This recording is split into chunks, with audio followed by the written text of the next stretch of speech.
sant yàlla rek parce que d'abord dama wax ni sëriñ bi moom dafa nekk ko nga xam ni day lépp ci man ñu yàgg lool nag wax dëgg yàlla yi balaa 2000 waaw yàgg na ay 25 ans ci ginnaaw jamonoy sëñ Murtada mu ma daan fekk États-Unis ñu ciy waxtaan mu nekk ay projet yoo xam ni xëy na jamono jooju sax boo du xalaatoo woon ni lii mën naa nekk mais nag mu nekk nit koo xam nitu pas-pas la waaw nit ku am gëm-gëm ku am détermination nangoo wéet nag ci li mu gëm nekk ci di ci dox di ci liggéey boolewu ci waxit lépp mu def ko ci discrétion teg ko aussi ci yoon ci njàngale sëñ Touba teg ko ci diine am une philosophie extrêmement noble ak une vision parfois très rare bu ñuy gis wax dëgg yàlla ci moom donc bi ma ñëwee ba gis li vraiment sama xol dafa sedd trop parce que loo xam ni da nga ko daan wax di ko mbëbët tey nga ñëw gis lu toll nii mu nekk loo xam ni boole njàngum diine ak njàngum jamono ci wàllu xam-xam yu am solo lu mel ni mbay ak wàllu technologie informatique mooy damay wax ni dafa lëkkale loo nga xam ni mosuñoo xalaat ni mën nañoo ànd moom nag boole na ñaari wane ne ni nit ki mën naa nekk def formation boo xam ni dana matal diineem te wàllu àddunaam aussi dana ko mën a dox am ci li mu yaakaar kon loolu mooy bi nga xamee ni ñëw na wax dëgg yàlla ñu gisee mu ni ma daal wax dëgg laa ñu waxtaan ci ma ni ko sëñ bi daal man xat na lool waaye nag bàyyi rek ma góorgóorlu dem gis mbir yi te bi ma ko gisee daal wax dëgg yàlla je suis vraiment impressionné yaakaaruma woon ni liggéey bi egg na fii kon ñu ngi koy ñaanal sama borom ci daraja yonent bi barke maamam ak waajuram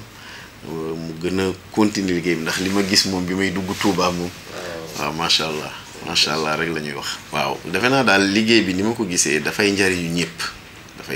parce que éducation xam nga boo xoolee dëkk même dëkku Asie yi li leen tax ñu dem mooy dañoo taxaw benn moment ni mbir mi ndekete ci éducation la nekk. et surtout nag man dama bokk ci ñi gëm te loolu dama ci dëppoo xalaat ak sëriñ bi gis nga formation professionnelle c'est que il faut ñu jox ko gëddëm pour mën a développer c'est très important la formation professionnelle enseignement classique dëgg la mais formation professionnelle moo tax tey damay wax li ma gis ci wàllu formation ci wàllu technologie gis ko ci wàllu surtout mbay agriculture dafa am importance trop sax dama ni loolu wax dëgg yàlla man impressionné na ma lool te yaakaar naa comme ni nga ko waxee képp ku gis projet bi te bëgg lu baax yéene lu baax ndaw Sénégal wax dëgg yàlla xam naa ni boo ko mënee di nga ci jàpp te sëñ bi moom dafa amul xàjjeeg seen waaw moom philosophie moom lépp la yaatal ñëpp a ci bokk te li muy def it bëgg gisu ci sax boppam waaw loolu mën naa ko seede parce que nit boo ko xamee lu tolloog fanweeri at waa daanaka waa xam nga ko te ñuy wéet di waxtaan ci lu bari moo tax dama am beaucoup d'émotion wax dëgg yàlla dama am beaucoup d'émotion ñëw fii gis lii ne ñu ngi koy ñaanal daal waaw ñu ngi koy ñaanal sama borom dooleel ko guddal fanam wax di jàppale ko bu baax ci liggéey bi te rafet nañ ci njort nag parce que ku xool fi mu jógee ak fi mu toll waaw da nga rafet njort muy état muy privé yi muy partenaires extérieurs yi tamit parce que partenaires extérieurs yi man je pense que maa ngi xalaat naa ni sax mën nañ dem ba am ay échanges d'étudiants dans le cadre de la coopération universitaire parce que war nañ mën a indi sax ay étudiants étrangers ñu fiy def stage parce que lii aussi modèle la boo xam ni xëj na mën nañ ko commencer ci sous-région bi mais mën na law ba ci dëkku Europe yi parce que ñoom dañ gis ni lii kat am na un plus par rapport ak lañ daan gis donc loo gis rek ay étapes la je pense que ñu ngi ci yoon bi am solo ànd ceeg aussi ay waaxu yu am solo yu dëgër waaw incha allah man je suis sûr que ni ma xamee sëriñ bi yooyu yëpp mi ngi ciy xalaat ñun ñëpp yi nañ ci jàpp waaw ñun ñëpp nañ ci jàpp waaw balaa ma doon ñëw moom xaw ma woon ni sax rajo bi am na waaw donc xam nga loolu déjà xalaatu surprise la voilà donc surprise ak satisfaction lay doon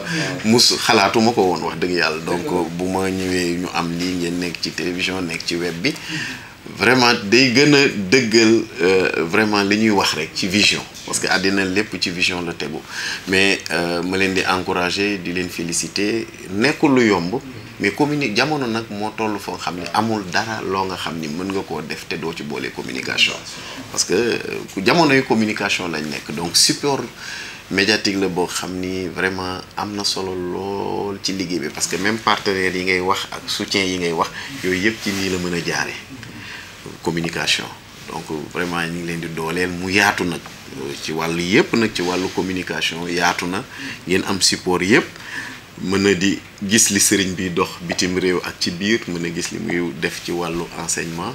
je crois que yéen moom pàcc bi ngeen yor daal benn ëpp ko ci importance kon yàlla na sama borom dooleel leen ngeen am ci ngërëmam ak ngërëmu sëriñ beeg tawféex yëpp incha allah